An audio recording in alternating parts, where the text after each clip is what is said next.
Croix d'un briller, le podcast qui vous met en lumière. Je m'appelle Océane et je suis coach de vie.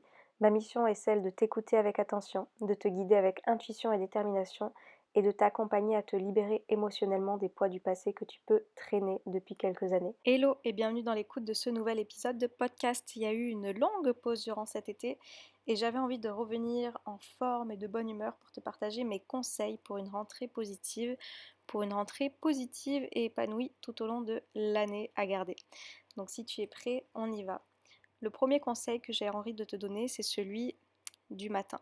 Comment se déroulent tes matins? Comment tu les utilises jusqu'à présent? Est-ce que tu es du genre à mettre en mode repeat, repeat, repeat le réveil parce que tu as du mal à te lever et du coup après tu es en mode speed, tu te dépêches, tu cours dans tous les sens et voilà, tu as déjà commencé ta journée, que tu es déjà en train de courir après le temps. Si c'est le cas, je t'invite réellement à tenter l'expérience de prendre du temps pour toi dès le matin. Le matin, c'est vraiment le moment où tu peux être au calme avant de commencer ta journée et de faire toutes tes activités. Ça va être un temps pour toi que tu vas te dédier. Alors attention, c'est vrai que moi j'ai fait la Miracle Morning, c'est quelque chose qui m'a énormément aidé, mais après je dis pas qu'il faut se complaire à ça, si c'est pas quelque chose qui te convient de prendre une heure avant de commencer ta journée, si tu as besoin de dormir, etc. Mais en fait, ne serait-ce que de prendre 5, 10 minutes, un quart d'heure pour toi, dans lequel tu vas avoir un temps de calme, où ça peut être de passer ton petit-déj en conscience si tu es en train de petit déjeuner, si ça va être de lire un livre qui t'inspire le matin, juste une dizaine de pages, de faire les gratitudes le matin dont je te parle très souvent, c'est-à-dire que tu vas commencer du coup ta journée avec un état d'esprit positif parce que tu es déjà en train de focaliser ton attention sur les choses positives pour lesquelles tu as de la gratitude, pour lesquelles tu es content, pour lesquelles tu es contente. Donc du coup, ça te permet d'emblée d'orienter ton cerveau sur les choses positives de ta vie. Mais voilà, c'est ne serait-ce que prendre ce temps pour toi, t'étirer, enfin, si t'es un adepte de sport, faire peut-être un petit peu de sport sans trop faire. Tu vois, au tout début que j'avais commencé, moi je faisais 10 pompes, ouais, je crois, 10, 15, avant de commencer la journée. Mais juste de faire quelque chose qui va te mettre, voilà, en forme parce que c'est quelque chose que tu auras choisi, quelque chose qui te fera plaisir et du coup tu commences ta journée déjà avec au moins une chose que tu as faite qui t'a fait plaisir. Parce que peut-être que tu n'es pas content de rattaquer, que cette rentrée elle t'enthousiasme pas, peut-être que tu n'aimes pas réellement ce que tu fais. Et du coup, bah voilà, ces matins, ça va être l'opportunité d'avoir d'ores et déjà fait quelque chose qui te met en joie. Donc je t'invite à faire ça. Si tu veux me partager dans les commentaires ce que tu vas faire ou ce que tu fais déjà, d'ailleurs ça me fera plaisir de te lire. Et l'autre conseil que j'ai envie de te donner, c'est que généralement, qu'est-ce qui se passe? Quand on est lancé dans la routine qu'on appelle métro boulot dodo, c'est rien de péjoratif, hein, si elle te convient, c'est ce qui compte. Mais quand on est lancé là-dedans, on a tendance à s'oublier, à laisser passer, comme je dis, les jours, les semaines, les mois. Et à un moment donné, se réveiller dans 6 mois en disant putain, mais j'ai pas fait en fait ce que je voulais faire. Et en fait, j'ai envie de te proposer de programmer ce que tu souhaites faire pour ne pas procrastiner. Programmer pour ne pas procrastiner. C'est-à-dire qu'au plus tu vas être exemple, si tu es quelqu'un qui aime bien partir en vacances, tu vois, peut-être que toute l'année tu attends tes vacances, en août ou en septembre, ou quand tu pars, en décembre. Et du coup, tu attends ça, et du coup, là, tu vas programmer, tu sais où tu vas aller, tu sais très bien organiser, tu sais qui tu vas voir, comment ça va se dérouler, etc.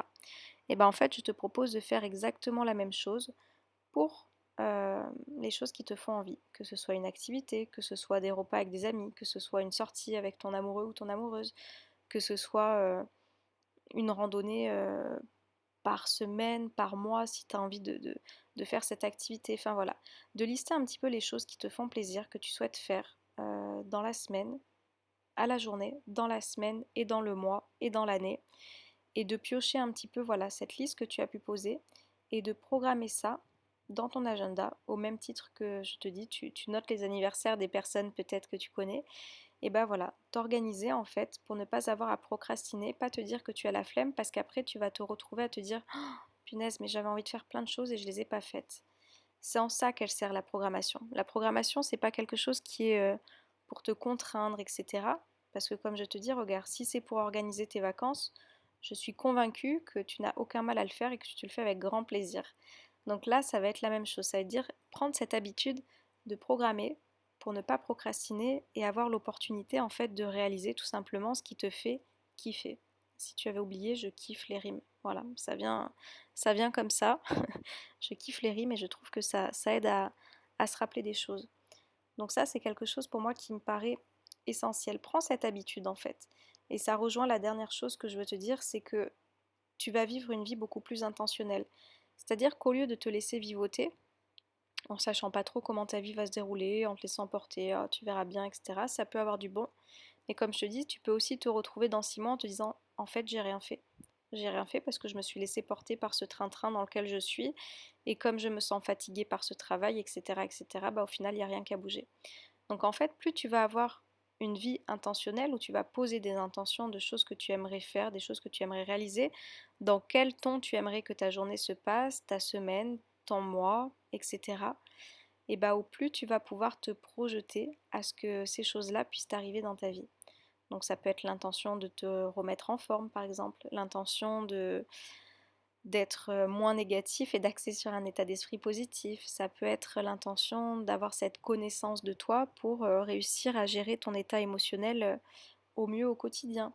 Enfin voilà, ça peut être des petites intentions, des moyennes, des plus grosses, mais en tous les cas, ça va être de donner du sens. Si tu veux, pour moi, c'est ça les intentions. Ça vient donner du sens un petit peu à ton quotidien, ça vient donner du sens à ta vie. Et comme je te dis, au lieu de te laisser vivoter et ensuite de te dire, bah en fait, j'ai pas fait grand-chose, bah au moins, tu auras eu une intention. C'est-à-dire que c'est pas un objectif dans lequel tu vas t'enfermer. Si tu ne le réalises pas, c'est pas grave, mais au moins tu auras eu l'élan de le faire, l'élan de t'orienter vers cette chose qui te fait envie.